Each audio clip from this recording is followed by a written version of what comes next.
Kita beralih ke informasi selanjutnya, Saudara. 5 rumah yang berada di kompleks pertokoan penjualan emas di Makassar, Sulawesi Selatan terbakar. Kobaran api diduga berasal dari kompor salah satu rumah yang terbakar. Kompleks pertokoan di Jalan Sombaopu, Makassar, Sulawesi Selatan terbakar pada 13 Januari 2026.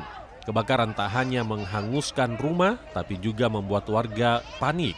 Kobaran api pertama kali terlihat dari salah satu rumah warga yang kemudian merembet ke rumah lainnya. Petugas pemadam kebakaran yang diterjunkan sempat kesulitan memadamkan kobaran api.